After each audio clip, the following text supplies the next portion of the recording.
All right, I'm interviewing Steve Grover from Grover Law Firm, and Steve's a Hi, huge everybody. support. Steve's a huge support of the biking community, and we just thought we would do an interview with him and just to get to know him a little bit, because lots of people hear Grover Law Firm and how he supports and with different organizations. So, hi, Steve. Hi, how are you, Ashley? I am good. Good. Okay. How are you holding up during this pandemic? It's a new time in our life, but we have to plug through it and get through it. Just like anything else in life, there's always speed bumps, and you judge the character of a society and persons of how they, resilient they are and they deal with adversity. So, I mean, we just take it here as Grover Law Firm is another challenge we have to deal with right now, and hopefully everyone's keeping healthy and safe, and hopefully we'll all see them soon again. How has it changed? Like, what's changed in the office? Well, we are working remotely. We have a remote program I got out of the United States where the staff can work remotely. Obviously, you're very familiar with that, Ashley. Yep. I've been in the office for about 5 weeks now. Yeah, that's about right. And then the benefit of our office is I set it up where everyone has their own individual office. So we do have a skeletal staff coming in, and they can choose, but we just want to keep social distancing in the office. Obviously, we're not seeing people unless it's an urgent matter. Obviously, we're still open for business. I mean, we are an essential business, law firms, so we are operational. And if there's a new client out there that needs to see us, they can contact us, and we can make the appropriate steps to meet him or her about their case. Oh, great. That's awesome. And then, we're also obviously keeping in touch with our clients by email, phone. So if you are a current client here and you have any questions, feel free to contact me or the staff here, and we can answer any questions you may have about your case, or what's going on with COVID, or any other legal questions you may have coming forward. Yeah, that's so great. Okay, so why did you decide to get into law, and why personal injury? Well, I got into law because my dad was a doctor, my mom was a nurse, and my dad was very, very educated oriented. And he told myself and my 3 siblings, there's 2 choices in life: either become a doctor, or become a lawyer. And I took the easy way out. All right, that's a good answer. Even though I don't think my dad's very happy about it. I'm the only boy in the family. I think he was hoping to have a doctor follow him, but my baby sister's a doctor here in Calgary, so at least we have one sibling that's followed in my dad's footsteps. Oh yeah, that's awesome. That's great. Okay, so with this video, we're going to have to keep it a little bit on the shorter side, just because posting it on the different social media networks, they only allow so many minutes. So I'm going to jump right into, we had asked people on Facebook to answer or to ask us some questions they wanted to know about you. Okay. So we've got Jay from Bikers Are Buddies wants to know why you're so generous to these different organizations and nonprofits. Okay, so that's obviously Jay Sullivan from Bikers Are Buddies.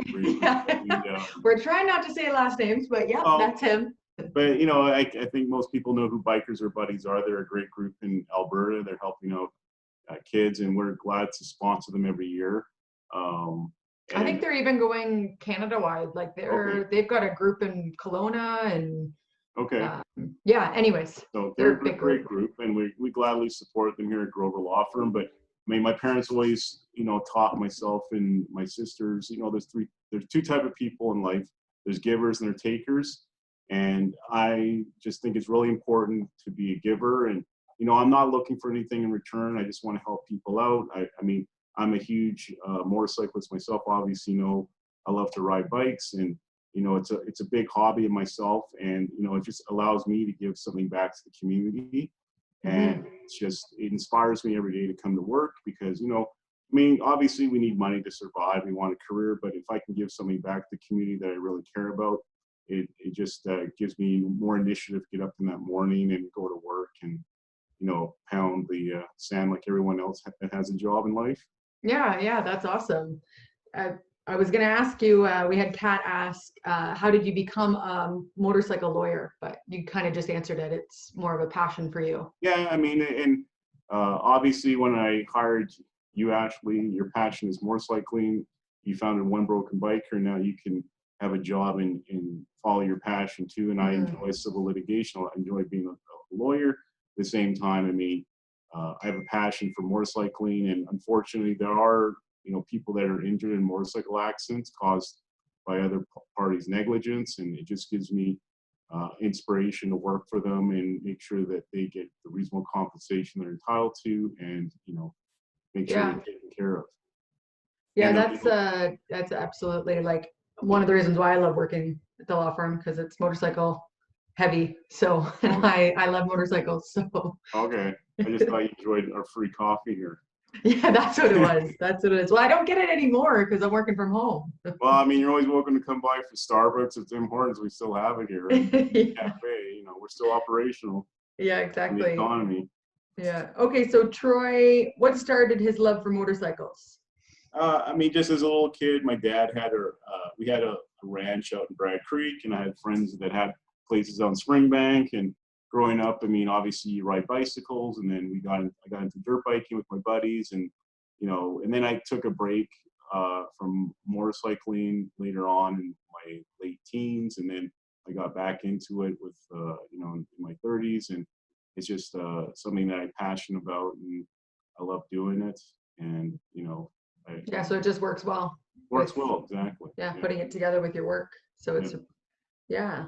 Okay, so David asked, out of all the motorcycles you have ever owned, which is your favorite?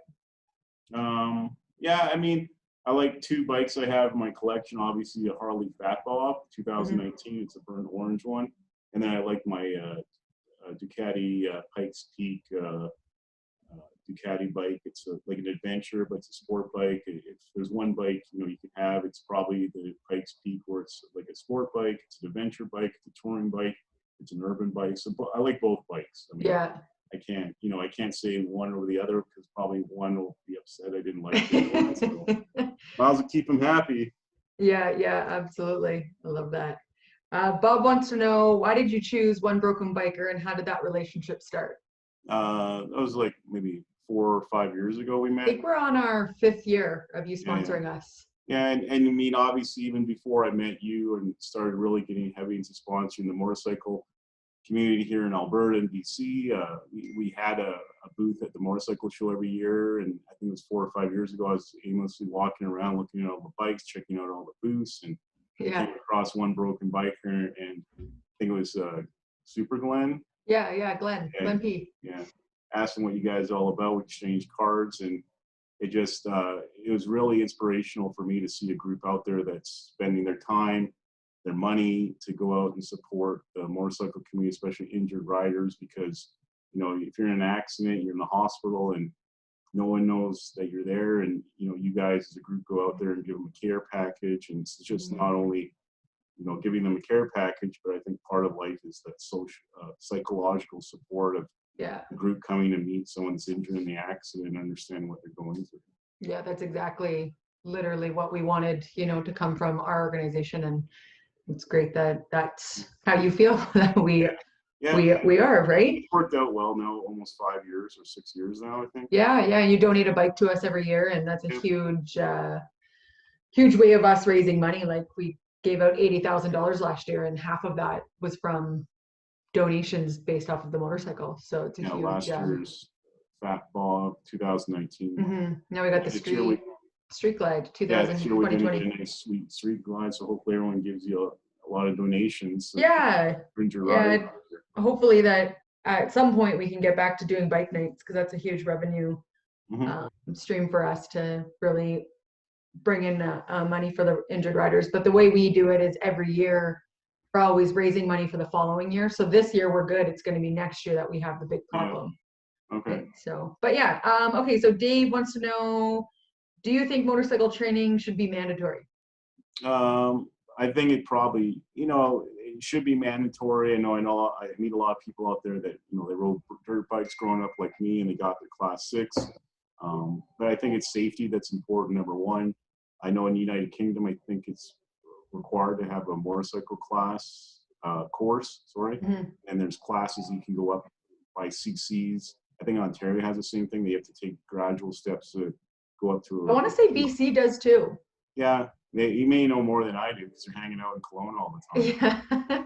But I mean, I think it's important. But everyone tries to blame bikers for causing the accident. And, you know, I see as a lawyer in the court system, insurance companies, yeah, that biker caused the accident, and, you know, the courts are, you know, sort of, they have perception of people riding bikes, you know, but I think it's more important to educate the public about riders being out there. And, you know, especially now, we're in the middle of April, people are riding out there right now, or before Easter, and especially May, the roads will be cleaned up. And I think it's really important, you know, for people to take a course for motorcycling,